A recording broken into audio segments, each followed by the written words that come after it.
So hello and welcome back everyone to this another beautiful सा video. आज हम लोग शुरू करने वाले हैं EBCL chapter 15 legal metrology act 2009। एक ही वीडियो में पूरा चैप्टर कंप्लीट हो जाएगा। आपके एग्जामिनेशन पॉइंट ऑफ व्यू के लिए एक दो क्वेश्चन आ सकता है इस चैप्टर में से, दो क्वेश्चन बहुत ही कम आते हैं, एक क्वेश्चन आ सकता है इस चैप्टर में से। चैप्टर बहुत बड़ा नहीं है, बहुत इंटरेस्टिंग है, आपके फिजिकल वर्ल्ड से रिलेटेड है ये चैप्टर, तो हम लोग बहुत ब्यूटीफुली देखने वाले हैं कि ये क्या है लीगल मेट्रोलॉजी एक्ट। चलो, इसका जो नोट्स है वो मैं स्टडी ग्रुप में अवेलेबल करवा दूंगा। एंड जो यूट्यूब में देख रहे बच्चे स्टूडेंट्स, वो एक काम कर लीजिए, ये स्क्रीनशॉट ज़रूर ले ले इस वीडियो का, इस पूरा नोट्स का। ठीक है, चलो शुरू करते हैं। सबसे पहले हम लोग देखेंगे लीगल, क्या बताइए ना, लीगल मेट्रोलॉजी एक्ट 2009। बहुत ब्यूटीफुल। सुनो, लीगल मेट्रोलॉजी, मेट्रोलॉजी सबसे पहले समझते कि भैया ये है क्या चीज़। What is metrology? When do we say metrology, what do we mean it? Okay, meaning of metrology is the scientific study of measurement. Scientific study of measurement. ठीक है, measurement can be done by various methods using various instruments in various units. एक चीज़ का ध्यान रखना यहाँ पे, measurement can be done by various methods. ठीक है, using various instruments and in various units. ठीक है, समझाता हूँ। देखो, वैसे तो अपने को पता है कि भैया हम लोग मेट्रोलॉजी का मतलब यही होता है कि weights and measures, weights and measures. जैसे वेट हम लोग, जैसे मैं यहाँ पे आपको एग्जांपल जो मैंने दे के रखा है उस हिसाब से मैं समझाता हूँ कि ये साइंटिफिक स्टडी है। एक तो भैया ये साइंटिफिक अप्रोच है, ये ऐसा नहीं कि मतलब हम लोगों ने ऐसे ही थियोरेटिकली लिख दिया है, ये साइंटिफिक है, साइंटिफिक अप्रोच है। अच्छा, किस चीज़ का? Of measurement. ठीक है, measurement can be done using अलग भिन्न भिन्न प्रकार के मेथड यूज़ करके। तो मेथड जो है वो मैंने, इसका बहुत डिवीजन हो सकता है मेथड का। ठीक है, मैंने एकदम सिंपलेस्ट फॉर्म में लिखा है डायरेक्ट एंड इनडायरेक्ट मेथड। इसका बहुत डिवीजन हो सकता है, बहुत कुछ है पढ़ने लायक, लेकिन आपके सिलेबस में नहीं है तो मैं वो इंक्लूड नहीं करूँगा। Direct method and indirect method, इतना समझ लो आप। ठीक है, इंस्ट्रूमेंट्स यूज़ करते, जैसे ये आपको पता ही होगा।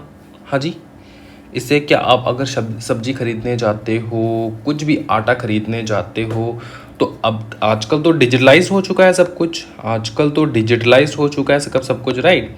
डिजिटलाइज आपको मिलता है भैया, मेजरमेंट का मशीन यहाँ पे आपको दिखाता है कि कितना आप कितना वेट आप ले रहे हो आटे का, एंड यहाँ पे दिखाता है आपका रेट। ठीक है ना, अगर 1 किलो ले रहे हो तो 1 किलो इधर पे दिखाएगा, 1 किलो का कितना रेट होता है वो यहाँ पे लिखा होगा, डिजिटलाइज होता है। आपको क्या लगता है ये सारे जो मशीन्स है ये क्या खुद ब खुद हम लोग बना लेते हैं? मतलब ऐवे बना लेते हैं, मतलब मेरे को बनाना है मशीन और मैं बना लूँगा? नहीं, मेरे को इस बात का ध्यान रखना है कि भैया जो 1 किलो मैं मेजर कर रहा हूँ ना, ठीक है, जो 1 किलो मैं मेजर कर रहा हूँ, जो नागपुर में इसका प्राइस 1 किलो का जो वेट है, क्वांटिटी में बात कर रहा हूँ। ठीक है, 1 किलो का जो क्वांटिटी होता है, जो नागपुर में मेरे को मिलेगा क्वांटिटी, वही सेम क्वांटिटी मेरे को कलकत्ता में मिलेगा। आजकल तो डिजिटलाइज्ड मशीन्स आ चुके हैं, डिजिटलाइज्ड मशीन्स आ चुके हैं, राइट। आप अगर कोई भी अगर पकड़ लो, आप आटा खरीदने जा रहे हो तो आपको दिखेगा कि ये एक प्रकार का, इस प्रकार का एक मशीन आपको मिलेगा, वेइंग स्केल आपको मिलेगा दुकान में, वो मेजर करता है। यहाँ पे उसका लिखा होगा, क्या बताइए ना, 1 kg लिखा होगा, जितना वेट यहाँ पे आप डाल रहे हो। ठीक है, इस पोर्शन में जितना आप वेट डालोगे, ऊपर में पकड़ लो, यहाँ पे आपने वेट रखा है। ठीक है, यहाँ पे आपने आटे का जो है प्लास्टिक तो बैन है, थैला जो कुछ भी हो, ठीक है, ये यहाँ पे आपने रखा है। तो 1 किलो जो है ये आपने यहाँ पे रखा है, एंड यहाँ पे यहीं पे इस वाले पोर्शन में शो करेगा 1 किलो, एंड उसका रेट शो करेगा, फॉर एग्जांपल 30 रुपीज़। ठीक है, यहाँ पे अपने वेट रखा, एंड यहाँ पे आपका शो करेगा, क्या शो करेगा बताइए? यहाँ पे आपका शो करेगा कितना आपने वेट रखा है एंड कितना उसका प्राइस है। ठीक है, ब्यूटीफुल। अच्छा, इतना तो समझ में आ चुका है आपको? ठीक है, इतना तो आपको समझ में आ चुका है, कोई दिक्कत वाली बात नहीं सर। बहुत बवाल कि इंस्ट्रूमेंट्स यूज़ किया जाता है, और इसी मेजरिंग इंस्ट्रूमेंट्स के बारे में हम लोग बात कर रहे हैं यहाँ पे। अच्छा, यूनिट्स मतलब सर, यूनिट्स मतलब मैं आपको समझाता हूँ। लेंथ का यूनिट क्या है? मीटर। मास का यूनिट क्या है? किलो। किलो, ठीक है ना। अच्छा, टाइम का यूनिट क्या है, सेकेंड्स। इलेक्ट्रिक का यूनिट क्या है, एम्पेयर, राइट। तो ये सारे हैं यूनिट्स। इस यूनिट्स के मदद से हम लोग मेजरमेंट करते हैं अलग अलग वस्तुओं का, अलग अलग चीज़ों का वेट एंड क्वांटिटी, लेंथ। एक जगह का, इस जगह से उस जगह का जो एरिया है वो कैसे हम लोग मेजर करेंगे, हाँ जी, मीटर के मदद से। कोई अगर मास हो जिसका वेट मेजर करना हो तो वो हम लोग करेंगे केजी की मदद से। अगर टाइम हो तो वो हम लोग मेजर करेंगे सेकंड्स की मदद से। अगर हम लोग इलेक्ट्रिक के बारे में बात करें, भैया कितना यूनिट हुआ रे आज का, इस महीने का, तो एम्पियर के हिसाब से आपका यूनिट होता है, राइट। तो यही है आपका, क्या बताइए ना, मेट्रोलॉजी का मतलब। मेट्रोलॉजी की एक साइंटिफिक वे है, एक साइंटिफिक मेथड है जिससे हम लोग अलग अलग मेथड यूज़ करके, अलग अलग इंस्ट्रूमेंट यूज़ करके, अलग अलग यूनिट्स से हम लोग मेजर करते हैं किसी भी पर्टिकुलर, कोई भी पर्टिकुलर चीज़, ठीक है ना। ठीक है, तो मेथड में डायरेक्ट इनडायरेक्ट मेथड मैंने एज एन एग्जांपल लिखा है। इंस्ट्रूमेंट में मैंने आपका ये वाला एग्जांपल लिखा है जो कि बहुत पुराने साल से चला आ रहा है। इसके जगह अभी, इसका जगह जो है अभी चेंज हो चुका है, आजकल बन चुके हैं भैया ये वाला चीज़, डिजिटलाइज हो चुका है सब कुछ, राइट, ये वाला चीज़ बन चुका है। अच्छा, यूनिट्स मैंने आपको एग्जांपल के तौर पे आपको यहाँ पे लिखवा दिया है, लेंथ मीटर केजी, लेंथ का मीटर, मास का किलो एंड टाइम का सेकेंड्स एंड इलेक्ट्रिक का एम्पियर। तो आपको बेसिक तो आइडिया आ रहा है कि किस बारे में हम लोग बात कर रहे हैं, किस बारे में ये टॉपिक जा रहा है एंड क्या हम लोग पढ़ रहे हैं। मेट्रोलॉजी का मतलब समझ में आ चुका है, ठीक है ना। मेट्रोलॉजी का मतलब is a scientific study of measurement, scientific study of measurement, scientific study of measurement, सिर्फ इतना याद रखो, साइंटिफिक स्टडी है मेजरमेंट का, ठीक है। चलो, अब एक चीज सुनो, इस टॉपिक का नाम है the international organization of legal metrology. International बात कर रहे हैं सर, यहाँ पे हम लोग इंटरनेशनल बात कर रहे हैं सर, हाँ जी, इंटरनेशनल बात कर रहे हैं। एक बात बताओ, एक बात बताओ, ठीक है, इंटरनेशनल कहा गया, ये international organization of legal metrology, इसका शॉर्ट फॉर्म में हम लोग लिखते हैं OIML, ठीक है, international organization of legal metrology. अच्छा, ये इंपॉर्टेंट क्यों है, इंटरनेशनल ऑर्गेनाइजेशन है क्यों, इंटरनेशनल ऑर्गेनाइजेशन मेरे को चाहिए क्यों लीगल मेट्रोलॉजी का, समझाता हूँ मैं आपको आराम से, देखो अच्छे से देखना। देखो, लीगल मेट्रोलॉजी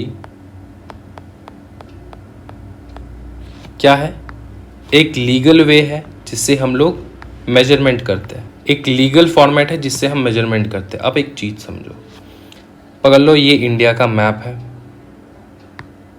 ठीक है, ये ऐसे मतलब ऐसे मैं ड्रॉ कर रहा हूँ, ठीक है, पकड़ लो ये इंडिया का मैप है, ये है इंडिया,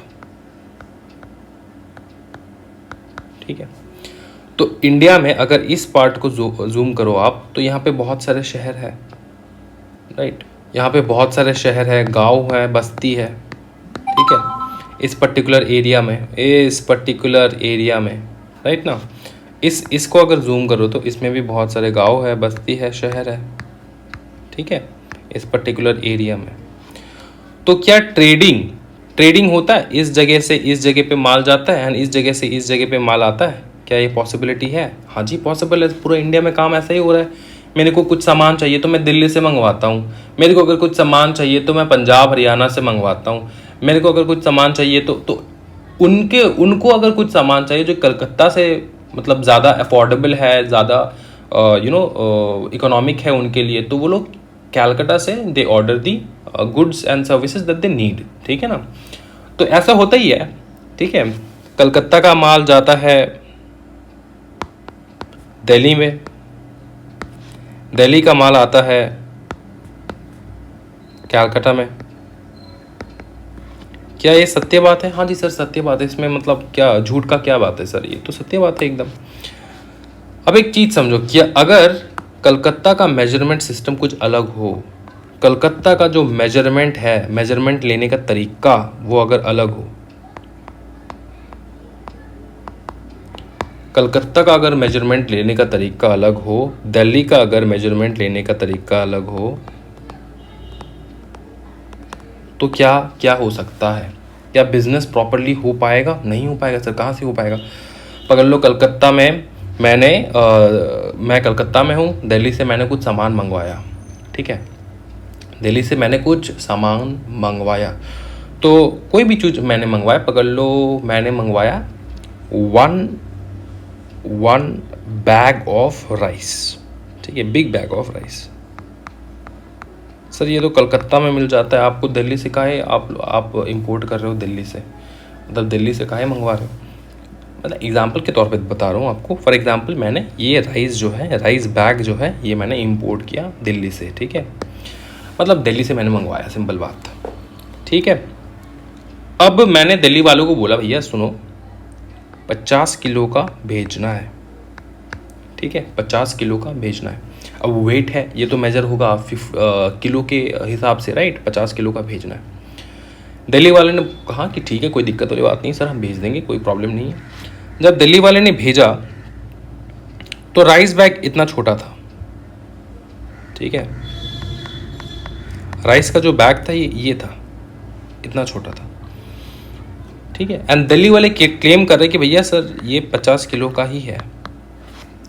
तो मैं तो बवाल हो गया, फिर चूना लग गया यहाँ पे। मैंने उनको बोला कि भैया क्या मजाक कर रहे हो क्या, 50 किलो का बैग इतना छोटा थोड़ी होता है, हाँ जी, इसका वेट ऐसा थोड़ी ना होता है। 50 किलो आप बोल रहे हो लेकिन 50 किलो है नहीं। तो दिल्ली वाले ने बोला मेरे को सर आपके वहाँ पे 50 किलो का बैग इतना बड़ा मिलता होगा, इसमें क्वांटिटी ऑफ गुड जो भी आप सामान मंगवा रहे हो वो इतना ज़्यादा होता होगा, लेकिन हमारे यहाँ पे 50 किलो हम इसी को कंसिडर करते हैं, फिर तो गड़बड़ हो जाएगा ना भाई मेरे। तो इसलिए ऑल ओवर इंडिया हम लोग एक ही प्रकार का मेट्रोलॉजी यूज़ करते हैं, जो कि लीगल मेट्रोलॉजी हम लोग कहलाते हैं, लीगल मेट्रोलॉजी एक्ट। अब समझ में आ रहा है ना काहे हम लोग ये एक्ट लाने का क्या ज़रूरत पड़ा 2009 में। सर 2009 के पहले कुछ नहीं था लेकिन ये रिवाइज्ड है, ठीक है। अच्छा ये समझ में आ चुका है आपको कि चलो सर ये एकदम आपने near to the physical world and near to the reality आपने एग्जाम्पल दिया है, तो आपको समझ में आ चुका होगा कि भैया लीगल मेट्रोलॉजी का इंपॉर्टेंस क्या है इस दुनिया में, इस इंडिया में और आपके हमारे बीच में, ठीक है। अब पकड़ लो यार, ये तो इंडिया का बात होगी। अब भैया रतन टाटा, ठीक है, अंबानी, अडानी, ये सारे जब आउट ऑफ इंडिया से सामान मंगवाते हैं, ये जब आउट ऑफ इंडिया से सामान मंगवाते तो क्या होता होगा, हाँ जी बताइए ना भाई मेरे, तो क्या होता होगा? मैं आपको समझाता हूँ, टेंशन मत लो, फटाफट हो जाएगा, ठीक है। सुनो, ये इंडिया, ठीक है, और यहाँ पे पकड़ लो ये यूरोपियन कंट्रीज, ठीक है, पकड़ लो यूएसए। ये अगर अंबानी ने या फिर रतन टाटा जी ने या फिर अडानी ने यहाँ से कुछ इंपोर्ट किया, ठीक है, कुछ भी इंपोर्ट हो सकता है, कुछ भी किसी भी प्रकार का रॉ मटेरियल इंपोर्ट किया,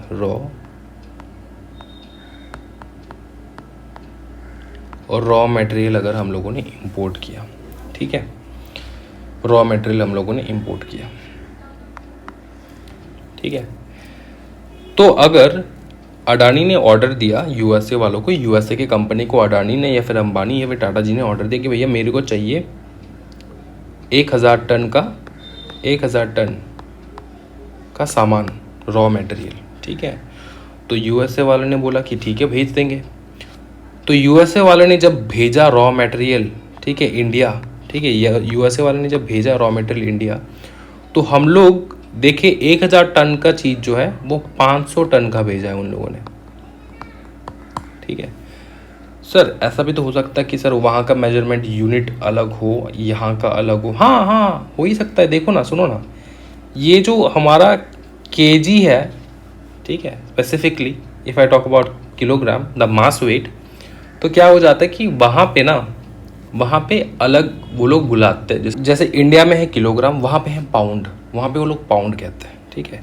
उसमें कोई दिक्कत नहीं, आप कोई भी नाम बुला लो, कोई प्रॉब्लम नहीं है, लेकिन उसका जो क्वांटिटी है ना उसमें कोई डिफरेंस नहीं आना चाहिए, ठीक है। आप मेजरमेंट से पूरा दुनिया में किलोग्राम यूज़ होता है, वहाँ पर भी होता है, ऐसा नहीं कि नहीं होता है, लेकिन हाँ most famous measuring unit is pound, ठीक है। तो वो लोग यूनिट जो है ना पाउंड का यूज़ करते हैं यूएस वाले, ठीक है। आप पाउंड का यूज़ करो, जो भी कुछ आपको यूज़ करना है करो, कोई दिक्कत वाली बात नहीं। लेकिन जब इंडिया में सामान आएगा ना तो 1000 टन का आना चाहिए, क्योंकि 1000 टन का पैसा मैंने आपको दिया है। इसीलिए तो कन्वर्जन होता है ना कि पकड़ लो यार 1000 पाउंड का कितना होगा किलोग्राम। 1000 पाउंड का जो है ना वो है 453। उसके बाद पॉइंट के बाद कुछ नंबर्स निकलते हैं केजी, ठीक है। ये है 1000 pound equals to kilogram in India. समझ में आ रहा है? अब सर ऐसा क्यों है सर, यूएस वाले किलोग्राम का काहे यूज़ नहीं करते? पकड़ लो यार, इंडिया से ट्रेड करने से पहले वो लोग क्या, मतलब इंडिया से ट्रेड करने से पहले वो लोग ने किसी भी प्रकार का लीगल मेट्रोलॉजी यूज़ नहीं किया क्या? किए ना, उन लोगों ने किया यूज़, उन लोगों ने भी लीगल मेट्रोलॉजी का यूज़ किया। तो इंडिया के साथ स्पेसिफिकली ट्रेड करने के लिए उनका यूनिट ही चेंज कर दे? नहीं ना। तो इसलिए उन लोगों ने पाउंड ही रखा अपना। वो लोग पाउंड बुलाते हैं, हम लोग किलोग्राम बुलाते हैं। लेकिन कितना होना चाहिए, 1000 पाउंड का जो क्वांटिटी मेरे को डिलीवर होगा ना, क्या वो 1000 टन का सेम क्वांटिटी डिलीवर हो रहा है? वो तो भैया कोई तो बीच का इंसान होगा ना जो निकालेगा ये चीज़। तो इसलिए यहाँ पर ये कंसेप्ट लाया गया, the international organization of legal metrology. क्या बताइए ना, the international organization of legal metrology, ठीक है। ये ऑर्गेनाइजेशन क्या करता है सुनो, ये ऑर्गेनाइजेशन टेक केयर करता है कि भैया इंडिया से अगर 1000 टन का फॉर एग्जांपल 1000 टन का ऑर्डर आया है, तो यूएसए से जो माल डिलीवर होगा इंडिया में आके, वो कोई भी आप यूनिट बोल लो यहाँ का, कोई मेरे को फ़र्क नहीं पड़ता, लेकिन इंडिया में आके 1000 का ही टन का ही सामान मेरे को चाहिए होगा, ठीक है। इस बात का मेक श्योर करता है। तो ये आप समझ सकते हो कि ये जो international organization of legal metrology है वो टेक केयर करता है इंटरनेशनल अफेयर्स को। इंटरनेशनल किस प्रकार का अफेयर? लीगल मेट्रोलॉजी का अफेयर्स, ठीक है ना। इंटरनेशनल यूनिट्स बिठाता है ये, इंटरनेशनल रूल्स रेगुलेशन सब सेट करता है रिगार्डिंग टू दी मेट्रोलॉजी, ठीक है, regarding to the metrology, so that जो मैंने आपको यहाँ पे प्रॉब्लम दिखाया ना, ये प्रॉब्लम ना हो, ठीक है ना। मैंने यहाँ पे 1000 किलो का मंगवाया फॉर एग्जाम्पल मैंने अंबानी ने 1000 किलो का मंगवाया कुछ रॉ मटेरियल, 1000 किलोग्राम का मंगवाया रॉ मटेरियल, और वहाँ से भेज दी 1000 पाउंड का। लेकिन जब इंडिया में घुसा ये 1000 पाउंड तो हो चुका है 453 किलोग्राम। ऐसा कैसे हो सकता है? तो इसका कन्वर्जन यूनिट भी तो बिठाना होगा ना, कन्वर्शन का कितना होना चाहिए वो भी तो बिठाना होगा। जैसे यूएस में है $1, ठीक है, तो क्या इंडिया में भी 1 रुपीज़ है? हाँ जी, ऐसा तो नहीं है ना। हाँ जी, एक कन्वर्जन रेट होता है, राइट, कि कौन सा रेट में कन्वर्ट होगा, राइट, कन्वर्जन रेट होता है। लेकिन हम लोग, ये मैंने एग्जांपल इसलिए दिया सो दैट आपको ये वेट वाला कन्वर्जन समझ में आए, ठीक है। लेकिन हम लोग यहाँ पे जो पढ़ रहे हैं ना वो है लीगल मेट्रोलॉजी का पढ़ रहे हैं, मतलब मेजरमेंट्स का पढ़ रहे हैं। यहाँ पे रुपया का नहीं पढ़ रहे हैं हम लोग, मनी के बारे में हम लोग बात नहीं कर रहे हैं। लेकिन मैंने आपको कंसेप्ट समझा रहा हूँ कि ये चीज़ क्या है, ठीक है। इतना समझ में आ चुका सर, कोई दिक्कत वाली बात नहीं सर, आप आगे बढ़िए, ठीक है। देखो यही मैंने एग्जाम्पल यहाँ पे लिखा है कि यार यूएसए से सामान आता है इंडिया में, इंडिया से सामान जाता है यूएसए में, चाइना से आता है चाइना को जाता है, यूके से आता है यूके को जाता है, जापान से आता है जापान को जाता है सामान। इंपोर्ट एक्सपोर्ट तो लगा रहता है भाई मेरे। मेजरमेंट का क्या करे? पकड़ लो, आपने एक कार मंगवाया आपने चाइना से, ठीक है, आपने एक कार मंगवाया आपने चाइना से, ठीक है ना, आपने कार मंगवाया चाइना से। लेकिन जो आपको कार डिलीवर हुआ was not according to the measurements that you ordered for। आपने जिस मेजरमेंट का कार मंगवाया वो मेजरमेंट आया ही नहीं सर, उस मेजरमेंट का आया ही नहीं सर। मैंने असली कार मंगवाया, खिलौना भेज दिया सर।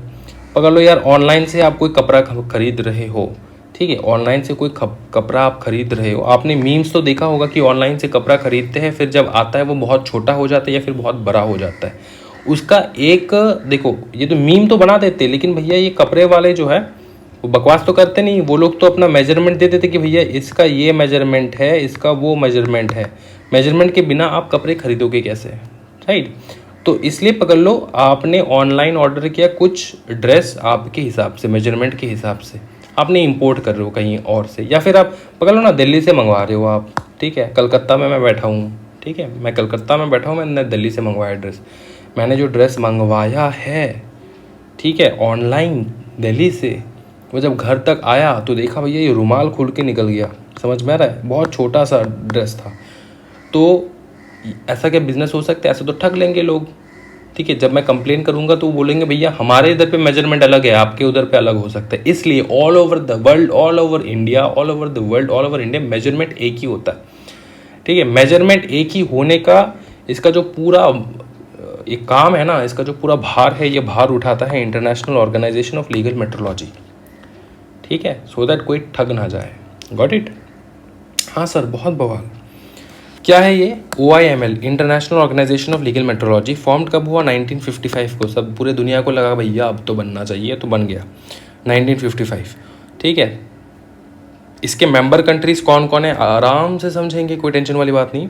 ऑब्जेक्टिव क्या है? सबसे पहले ये समझो, ऑब्जेक्टिव है भैया integration and synchronization. Synchronization, this is the word which I was looking for. Synchronization, sync होना, सिंक होना, कि भैया हम जो कह रहे हैं वही चीज़ डिलीवर हो रहा है मेरे ऑर्डर पे, और आपके डिलीवरी में सिंक्रोनाइजेशन होना चाहिए ना, जो मैं ऑर्डर कर रहा हूँ वही डिलीवर होना चाहिए। Got it?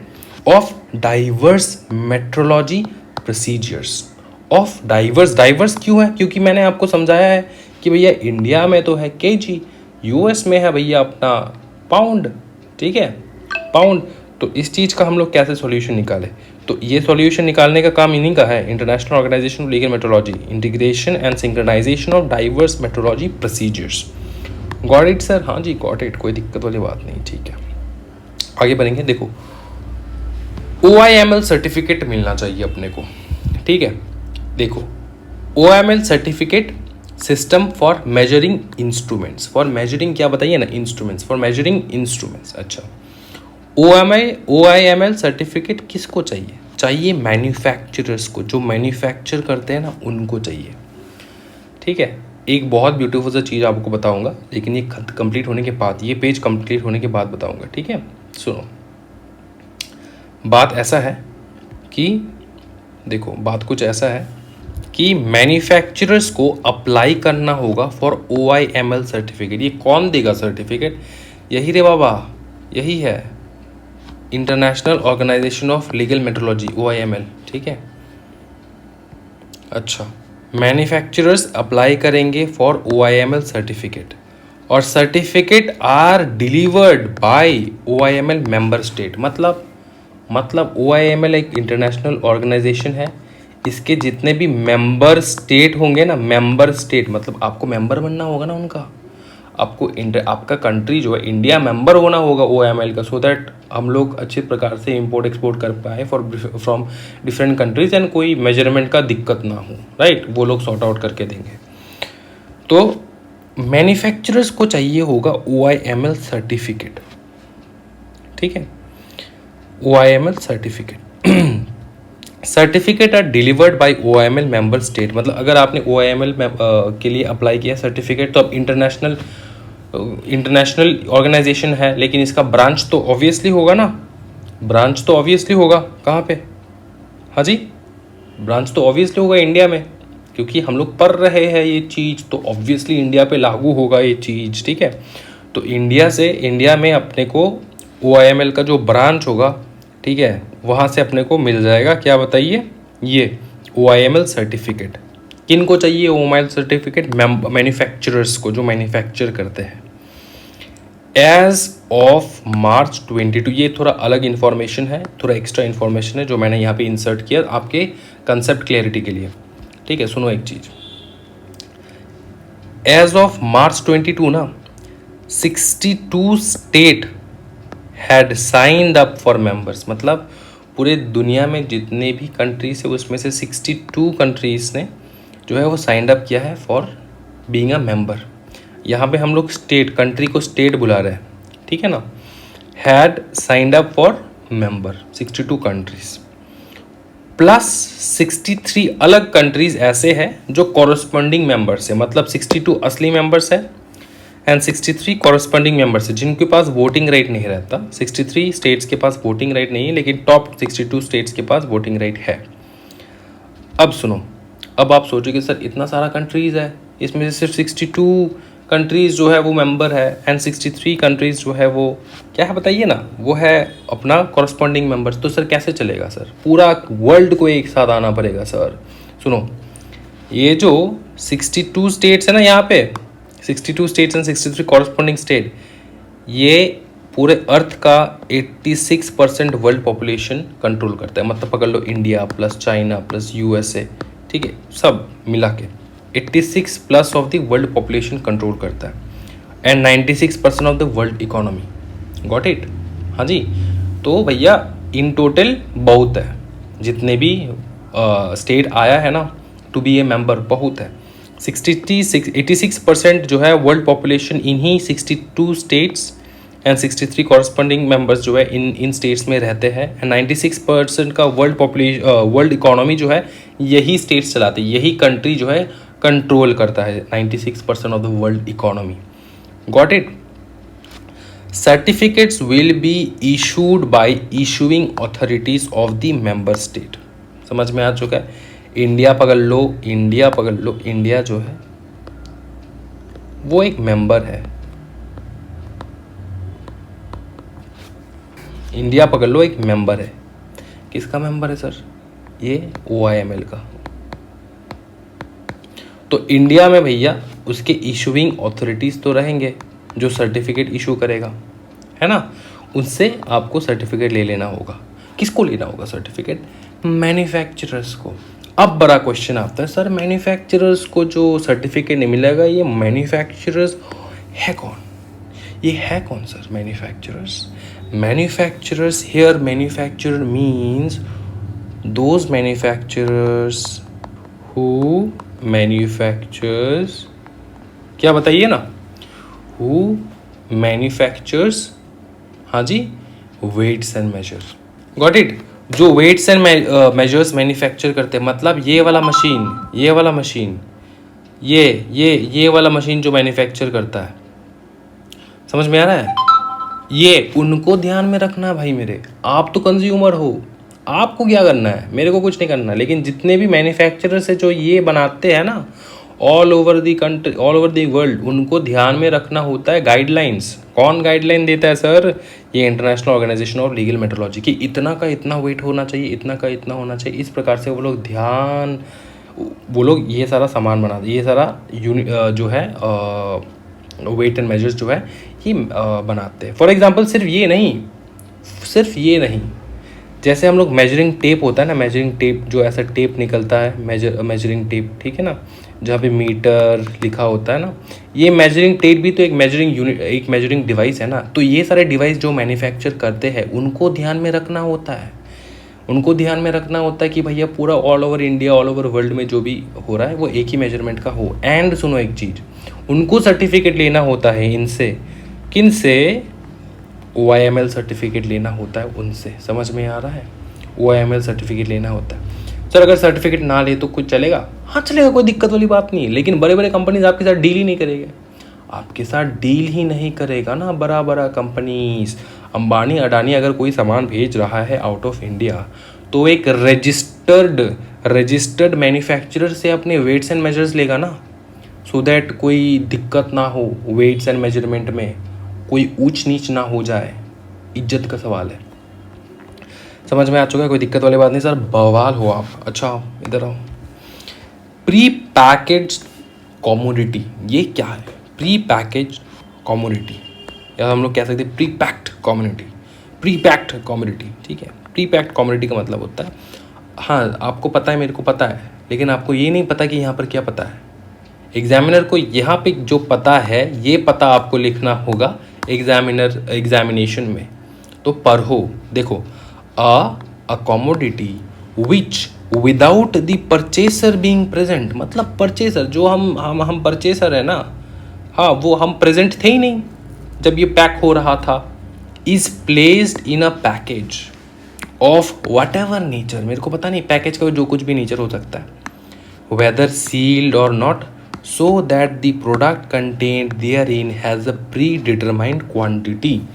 अब अगर पकड़ लो एक मैगी का पैकेट खरीदने जाते हो, उसमें क्वांटिटी प्री डिटरमाइंड रहता है कि नहीं, पहले ये बताओ मेरे को। हाँ जी सर, प्री डिटरमाइंड रहता है, क्वांटिटी क्वांटिटी पूरा पूरा प्री डिटरमाइंड रहता है, उसमें कोई दिक्कत है ही नहीं, ठीक है ना।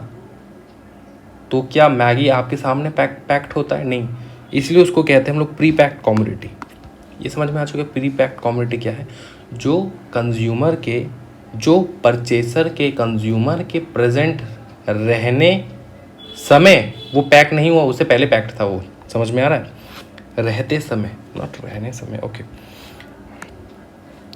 Declaration on pre packed commodities, ये डिक्लेरेशन देना, किस चीज़ का डिक्लेरेशन सर?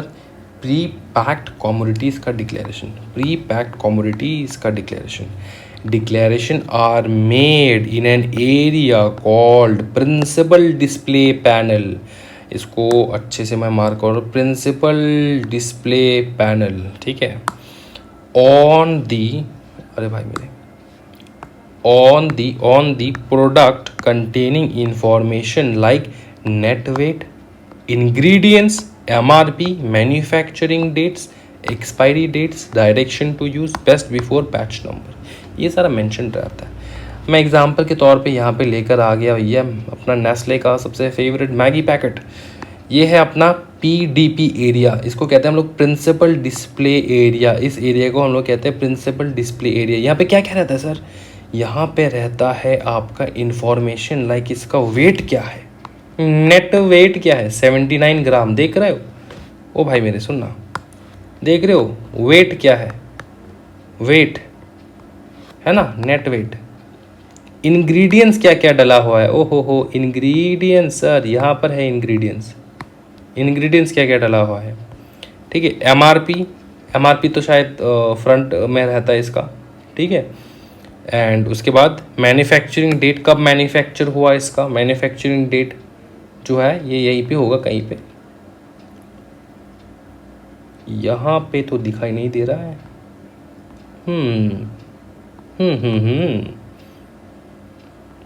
आगे पीछे कहीं पे होगा, लेकिन यही एरिया होता है नॉर्मली। एक्सपायरी डेट भी वहीं पे लिखा होता है। डायरेक्शन टू यूज़, ये पूरा एकदम डायरेक्शन दे के रखे है, यहाँ पे डायरेक्शन रहता है पूरा, है ना। बेस्ट बिफोर कि कितने दिन से पहले आपको खा लेना चाहिए, एंड बैच नंबर।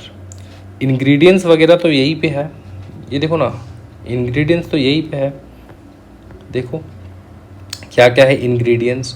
उसके बाद यहाँ पे क्या क्या क्वांटिटी है, पर 100 ग्राम में कितना रहता है, और इसमें क्या क्या है नहीं है। Nutrition information, nutrition information, typical values, ठीक है, ये सारा।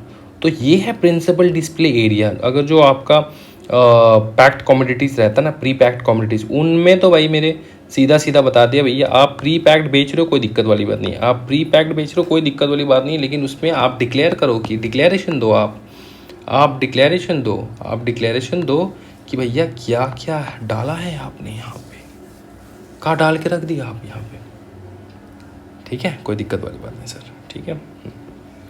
ये हो चुका है। नेक्स्ट हम लोग जाएंगे इम्पॉर्टेंट डेफिनेशंस पे। बहुत इजी है, समय बर्बाद नहीं करेंगे, फटाफट कर लेंगे। Important definition.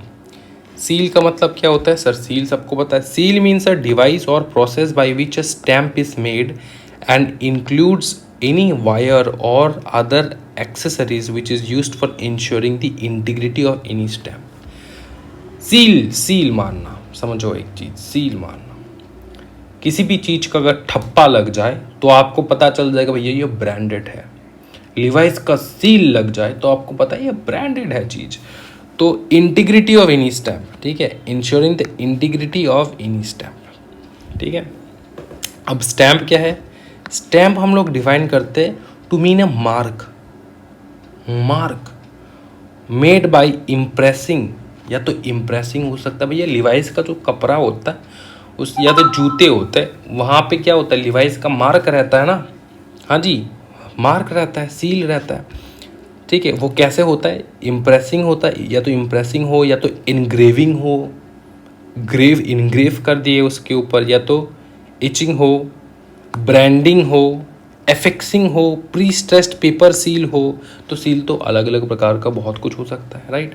और any other process in relation to any weight और मेजर्स विथ अ व्यू, मतलब सील क्यों दिया जाता है ना, स्टैम्प क्यों दिया जाता है, उसका एक व्यू देखो यहाँ पे, मतलब उसका मोटिव क्या है, उसका एम क्या है ये करने का, स्टैम्प देने का, लिवाइस का एम क्या है, सर्टिफाइंग दैट सच वेट और measure conforms to the standard specified by or under this act, indicating that any mark which was previously made thereon certifying that such weight or measures conforms to the standard specified by or under this act has been obliterated। मतलब इस act के अंदर, wait and measures के act के अंदर जो भी हम लोग मतलब प्रोविजंस है, उस प्रोविज़न का हम लोग पूरा पूरा ध्यान में रखते हुए चीज़ जो है बना रहे हैं। तो इस प्रकार का सील स्टैम्प, खाने के ऊपर कोई भी किसी प्रकार का सील लगाना कि भैया ये हम लोगों ने जैसे कि हम लोग फसाई का स्टैम्प देखते हैं खाने के प्रोडक्ट्स के ऊपर। फसाई का स्टैम्प क्यों रहता है? फसाई का स्टैम्प इसलिए रहता है क्योंकि ये बाय फूड डिपार्टमेंट उन लोगों ने इसका जांच पड़ताल करके वो लोग बेच रहे हैं, मतलब इसका क्वालिटी एंड इसका जो स्टैंडर्ड है वो जो दिया है पैकेट में वो सही है, उस प्रकार का इंडिकेशन रहता है फसाई का सर्टिफिकेशन। गॉट इट ना? तो वही बात है, ठीक है। जैसे हम लोग खाने के पैकेट के ऊपर भी देखते हैं, लेकिन यहाँ पे मेरे को दिखाई नहीं दे रहा है फिलहाल इस पैकेट में फसाई का मार्क, ठीक है। आप लोग एक बार मैगी का पैकेट देखना, आपको दिखाई देगा, या तो फ्रंट में रहेगा या तो बैक में रहेगा, आप लोग देख लेना। यहाँ पे सिर्फ बैक का फोटो है मेरे पास। वैसे ही इंडिकेशन रहता है ना कि भैया इसका जो प्रोडक्ट है ये प्रोडक्ट सही है, सही वेट का है, सभी मेजर्स का है, जो भी इंडिकेशन है वो एकदम 100% सही है। जैसे ISI का मार्क होता है। ISI का मार्क क्यों होता है? ISI का mark indicates that the instrument और device whatever you are using वो एनर्जी जो है वो वेस्ट नहीं करता, इलेक्ट्रिकल एनर्जी वेस्ट नहीं करता, वो समझ में आ रहा है ना? तो ISI का मार्क होना चाहिए। उसी प्रकार का मार्क के बारे में बात करें हम लोग। ट्रांजैक्शन का कोई इंपॉर्टेंस नहीं है यहाँ पे, मत पढ़ो। वेरिफिकेशन का कोई दिक्कत वाली बात नहीं है। वेट और मेजर्स ये देख सकते हो। वेट्स और मेजर मीन्स अ वेट और मेजर स्पेसिफाइड बाय और under this act and includes a weight और मेजरिंग इंस्ट्रूमेंट। इस चीज़ का आप ध्यान रख सकते हो, कोई दिक्कत वाली बात नहीं है। इसके अलावा अच्छा, अपॉइंटमेंट, ये 2 पैराग्राफ है, ज़्यादा नहीं है, ये बहुत ब्यूटीफुल है, फटाफट कर लेंगे। Appointment and power of director, controller and legal metrology officer. देखो चैप्टर 3 इस एक्ट का कहते हैं, ठीक है, सेक्शन याद मत करो। Act deals with appointment and power of director, controller and legal metrology officer, ठीक है। इनका अपॉइंटमेंट के बारे में बात करें यहाँ पे। ये जो CG है ना वो अपॉइंट करता है नोटिफिकेशन के थ्रू कोई भी director of legal metrology, additional director, joint director, deputy director, assistant director and any other employees for exercising the power and discharging the duties conferred or imposed on them by or under this act, ठीक है ना। उनके ऊपर जो भी duty है वो execute करने के लिए CG जो है अपॉइंट करते हैं ये सारे लोगों को। अब देखो, the director and even legal metrology officer appointed shall exercise such powers and discharge such functions in respect of such local limits as the central government may by notification specify, ठीक है। Every legal metrology officer shall exercise powers and discharge duties under the general superintendence, direction and control of the director। तो ये सारे director के under ही आते हैं, है ना। कौन कौन आता है सर डायरेक्टर के अंदर? देखो ना, ये ऑफिसर्स, ठीक है, जिन ऑफिसर्स के बारे में हम लोग बात कर रहे हैं, ये लीगल मेट्रोलॉजी ऑफिसर, ठीक है, ये डायरेक्टर के अंडर ही काम करते हैं। क्या काम करते हैं? वही make sure that everything is going according to the act bro, ठीक है। अच्छा, SG act provides that SG may by notification appoint a controller of legal metrology. वो भी कंट्रोलर ऑफ लीगल मेट्रोलॉजी को अपॉइंट कर सकते हैं अपने स्टेट के लिए। Additional controller, joint controller, deputy controller, assistant controller, inspector, किस काम के लिए? and other employees for the state for exercising the powers and discharging the duties conferred or imposed on them by or under the act, ठीक है, in relation to intrastate and commerce, intrastate and commerce, ठीक है। Intra मतलब state के बीच में, एक state दूसरे। मैंने एग्जांपल दिया ना, दिल्ली एंड कलकत्ता का एग्जांपल मैंने दिया, तो भैया कलकत्ता में भी आपको एक ये जो स्टेट गवर्नमेंट है वो अपॉइंट करते हैं controller of legal metrology and बाकी सारे ऑफिसर्स को। दिल्ली में भी वही है। तो वो लोग मेक श्योर करते कि जो भी एक्सचेंज हो रहा है प्रोडक्ट का वो सेम वेट का हो, सेम मेजर का हो। समझ में आ रहा है ना? अच्छा, पावर ऑफ इंस्पेक्शन सीजर देखो। Act confers power of inspection seizure on director, controller और एनी लीगल मेट्रोलॉजी ऑफिसर उनके पास होगा। May if he has any reason to believe, अगर उनको लगा ऐसा, कोई भी उनके पास ऐसा कोई रीज़न है कि उनको लग रहा है, फ्रॉम वेदर फ्रॉम कोई इन्फॉर्मेशन मिला उनको, given to him by any person and taken down in writing और from special knowledge, personal knowledge और अदरवाइज, या तो उनके पास कोई इन्फॉर्मेशन गया होगा इसलिए वो लोग डाउट कर रहे हैं, या तो उनका पर्सनल नॉलेज है इसलिए वो लोग डाउट कर रहे हैं, ठीक है। दैट एनी वेट और मेजर और other good in relation to which any trade and commerce has taken place और is intended to take place and respect of which offence is punishable under this act appears to have been or is likely to commit are either kept or concealed in any premise or are in course of transportation। तो मतलब seize and seizure कब हो सकता है, पूरे English भाषा का अगर मैं शॉर्टकट में आपको समझाऊँ तो ये है कि अगर कोई भी ऑफिसर को लगा ऐसा, कोई इन्फॉर्मेशन उनको टिप दिया किसी भी इंसान ने कि भैया ऐसा ऐसा ट्रेड होने वाला है और इस ट्रेड में बहुत गड़बड़ है क्योंकि यहाँ पे वेट्स एंड मेजर का ध्यान नहीं रखा गया है, तो आपने अगर कहीं पे सील करके रख दिया, कहीं पे छुपा के रख दिया वो सामान जो आप ट्रेड आप भेजने वाले हो किसी और जगह, एंड ऑफिसर्स को पता लग गया, तो वो आ सकते हैं आपके उस जगह पे एंड सील, किसी क्या करेंगे, इंस्पेक्शन करेंगे, सील करेंगे और क्या, ठीक है ना, ठीक है।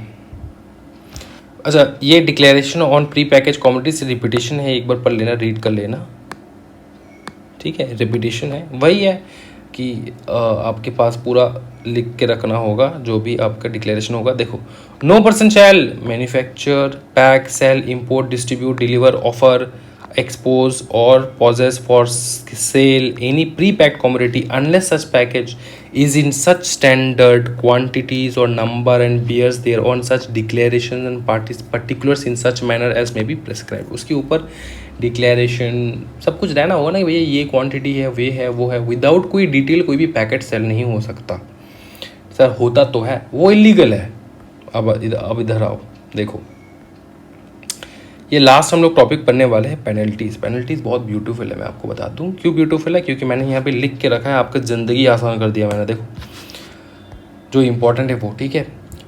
अगर आपने ना यूज़ किया, सुनो ना, अगर आपने यूज़ किया of non standard weight and measure, जो स्टैंडर्ड वेट एंड मेजर के हिसाब से नहीं, आप अपना खुद का इन्वेंशन कर लिए वेट एंड मेजर का, उससे आप तो फर्स्ट टाइम, या तो फर्स्ट टाइम लिख लो या तो फर्स्ट ऑफेंस लिख लो, कुछ भी लिख सकते हो, फाइन अप टू 25,000 का लग जाएगा आपके ऊपर। और अगर सेकेंड टाइम किया आपने, सब्सिक्वेंट टाइम किया, तो इम्प्रिजनमेंट होगा 6 महीने का एंड फाइन भी लग सकता है, ठीक है। अगर आपने टेम्पर किया किसी भी वेट और measure with view of deceiving any person, ठीक है, मतलब कोई से भी इंसान को डिसीव, ठगने के लिए अगर आपने उस वेट एंड मेजर का आपने क्या किया बताइए ना, हाँ जी, वेट एंड मेजर का आपने छेड़खानी किया उसके साथ। जैसे यहाँ पे तराजू मैंने ड्रॉ किया था ना, तराजू कहाँ किया, तराजू मेरा ब्यूटीफुल तराजू जो आजकल काम नहीं आता है, ये वाला, यहाँ पे आपने मैग्नेट लगा दिया यहाँ पे।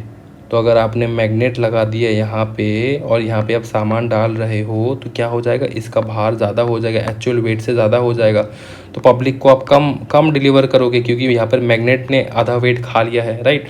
आपने देखा ही होगा यार, वो क्या था फिल्म अपने क्या था यार, भूल गया मैं फिल्म का नाम, क्या था, अनिल कपूर ने किया था जो फिल्म था, एंड परेश रावल जी ने जो किया था, वो मंत्री वाला, हाँ वहीं पे, ठीक है, वो वाला चीज़। अच्छा, तो ये समझ में आ चुका है भाई मेरे। तो अगर आपने ये वाला किया, छेड़खानी किया, टेम्पर किया, तो पहले बार अगर आपने टेम्पर किया तो 50,000 का फाइन लगा सकता है वो लोग, और सेकेंड टाइम है, सब्सिक्वेंट टाइम है तो इम्प्रिजनमेंट लग जाएगा 6 महीने के लिए, एंड 1 साल तक का आपको जेल में रह सकते हैं, 6 महीने या तो अप टू 1 ईयर, या तो फाइन, या तो और विथ फाइन, मतलब या तो फाइन से भी आपको छोड़ सकते हैं, या तो बोथ लगा देंगे, मतलब 1 साल का आपको जुर्माना प्लस फाइन भी आपको देना होगा, और बोथ, ठीक है। उसके बाद देखो, manufacturing weights and measures which are not up to standard specified under the act.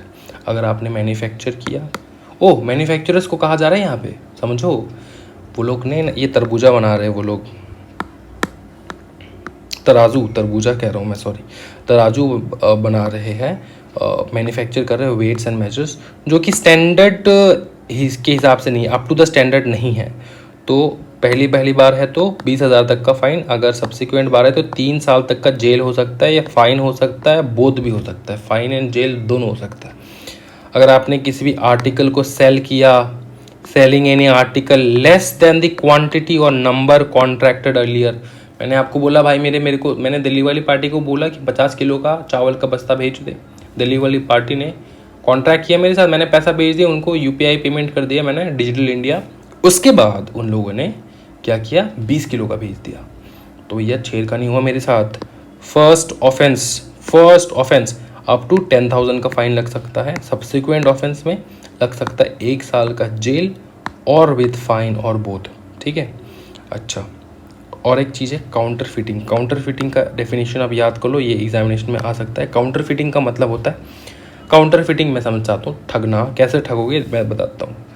Counter fitting counterfeit के वर्ड से आता है, ठीक है। काउंटरफीट का मतलब होता है किसी भी चीज़ का रिजेंबल करना, resembling one thing into another. आपके पास कोई एक मटेरियल है, आप इस मटेरियल, देखो मैं समझाता हूँ, आपके पास ये एक मटेरियल है, ठीक है ना, ये एक मटेरियल है और ये एक मटेरियल है। कोई कस्टमर आया आपको बोल रहा है कि अब सर मेरे को ये वाला मटेरियल दो, लेकिन ये वाला मटेरियल आपके पास ख़त्म हो चुका है, आपने ये वाला मटेरियल उसको चिपका दिया है यही बोल के कि ये यही मटेरियल है।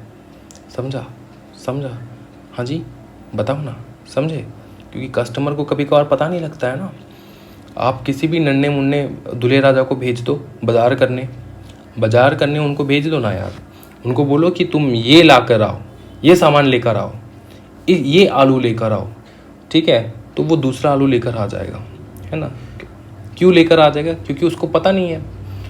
तो अगर आपको पता नहीं है लेकिन फिर भी आप सही सामान मांग रहे हो दुकानदार से, दुकानदार इस लायबल कि आपको सही सामान दे, आपको पता है नहीं पता, ये दुकानदार को कैसे मालूम है? अगर पकड़ लो आप गए सरसों का तेल लेने, ठीक है ना, लेकिन आपके दुकानदार के पास सरसों का तेल ख़त्म हो चुका है, आपको दे दिया रिफाइंड ऑयल, दे दिया आपको, सरसों का तेल ना दे के रिफाइंड ऑयल दे दिया आपको, ठीक है। तो आपको इम्पर्सनेट कर रहा है, आपको क्या डिसेप्शन कर रहा है, राइट। आपको कह रहा है कि ये जो रिफाइंड ऑयल है ना यही है सरसों का तेल, और आप तो भैया दूल्हे राजा, आपको कुछ पता नहीं है, आप ज़िंदगी में पहली बार गई हो दुकान। तो ये क्या कर रहा है, आपको चीटिंग कर रहा है ना, आपको जैसे पता ही नहीं। ये मैंने बहुत ही सिंपल सा एग्जांपल दिया, रियल लाइफ में बहुत कुछ होता है। कोई भी आप सामान खरीदने जा रहे हो, आप एक मैकबुक खरीदने जा रहे हो, एप्पल का प्रोडक्ट ज़िंदगी में पहली बार खरीदेंगे, मैकबुक खरीदने जा रहे हो, आपको पता नहीं कि वो दिखता कैसा है, इसका ओरिजिनलिटी क्या है। आपको अगर डुप्लीकेट प्रोडक्ट चिपका दे आपको, तो क्या आप उसके ऊपर केस कर सकते हो? हाँ जी, केस कर सकते सर। केस मतलब सर कितना भारी पेनल्टी है आपको पता नहीं है, आपको दिखाएंगे अभी, देखो sir. Resembling one thing into another to practise deception, ठगना, ठीक है। फर्स्ट ऑफेंस इम्प्रिजनमेंट लगा दें 6 महीने से 1 साल का, पहले बार में कोई फाइन वगैरह नहीं भैया, सीधा इम्प्रिजनमेंट 6 महीने से 1 साल का। एंड सब्सिक्वेंट ऑफेंस में इम्प्रिजनमेंट लग जाएगा 6 महीने से 5 साल के लिए, ठीक है। समझ में आ चुका है? इसी के साथ ये पूरा चैप्टर कंप्लीट हो जाता है। ये नोट्स मैं अवेलेबल करवा दूंगा अपने सुपर डुपर स्टडी ग्रुप में, एंड जो यूट्यूब वाले बच्चे हैं वो ज़रूर स्क्रीनशॉट ले लिए पूरे PDF का। मैं एक बार फ्लैश कर देता हूँ ये PDF, यहाँ से शुरू होता है ये PDF, यहाँ ये करिए ये। अब पॉज करो वीडियो को,